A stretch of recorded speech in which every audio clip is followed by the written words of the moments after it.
Excellence, bonsoir. Bonsoir. On le sait, vous êtes passionné de football. Cette semaine, on aura ce grand derby Côte d'Ivoire-Sénégal, attendu par tout le peuple sénégalais et ivoirien dans le cadre des éliminatoires de la Coupe du Monde, Brésil 2014. Quels commentaires pouvez-vous faire par rapport à ce match aller à Abidjan?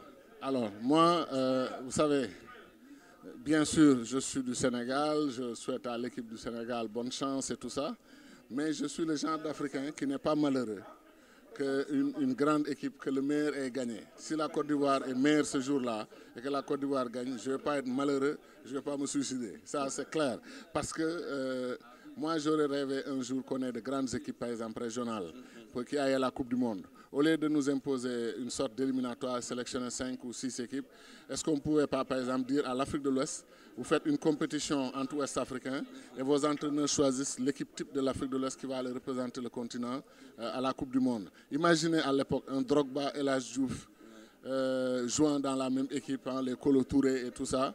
C'est des stars, hein, Khalidou Fadiga, le jeune Frédéric Kanouté du Mali, etc. Voilà, Baldé de Guinée, Essien du Ghana. Moi, je crois que le football a toujours uni nos peuples et devrait continuer à le faire. Tous les Sénégalais, même s'ils soutiennent leur équipe, comme moi, comme d'autres, ils adorent Drogba. Drogba est un panafricain, il vit entre le Sénégal, le Mali, la Côte d'Ivoire, il se sent partout chez lui. Donc vraiment, il faut que les gens enlèvent cette animosité, cette adversité qu'on essaie de mettre dans le football.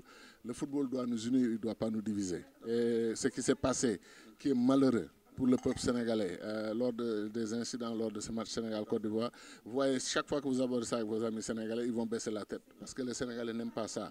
Ils croient en l'hospitalité, ils croient que les Drogba sont chez eux au Sénégal. Et j'espère que ce message-là va passer. Excellence, la deuxième question. Tout récemment, ça s'est déroulé à Nice, les Jeux de la francophonie, les 7e Jeux de la francophonie.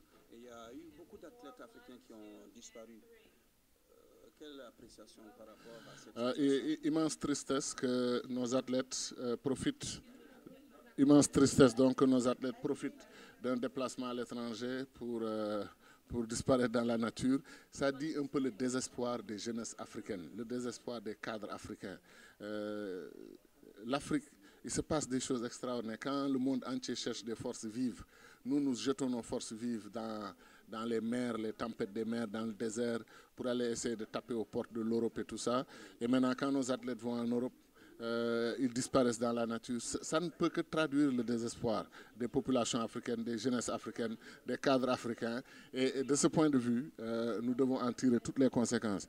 Ne pas trop les attaquer, les blâmer. Il faut qu'on comprenne sans encourager aussi ce genre de comportement, parce que la dignité des Africains veut que le visa est un contrat. On te donne un visa, on vous donne un visa de 3 jours, d'une semaine, vous respectez ce visa. Les gens ont droit à défendre leur territoire, leur pays, etc. Mais nous, on est Africains, on doit être fiers d'être Africains. Il y a trop de défis en Afrique, mais relever ces défis-là ferait de nous de meilleurs êtres humains, plutôt que de effectivement choisir le départ, encore que certains de ses frères se retrouvent dans les feux rouges d'Espagne et ailleurs, des pays qui ont d'énormes difficultés à mendier, à demander, parce qu'ils ont honte de rentrer en Afrique. L'immigration, les gens doivent se rendre compte qu'aujourd'hui, c'est une tragédie totale. Ce qu'ils trouvent là-bas, c'est pas bon. Ce qu'ils quittent, c'est pas bon. Ils sont ballottés entre les deux. Ils ont honte de rentrer chez eux. Vraiment, il faut que l'Afrique ait un débat central sur le problème de la migration et quelle chance on peut donner aux Africains chez eux pour qu'on arrête d'aller vendre nos intelligences et nos forces à des pays extérieurs.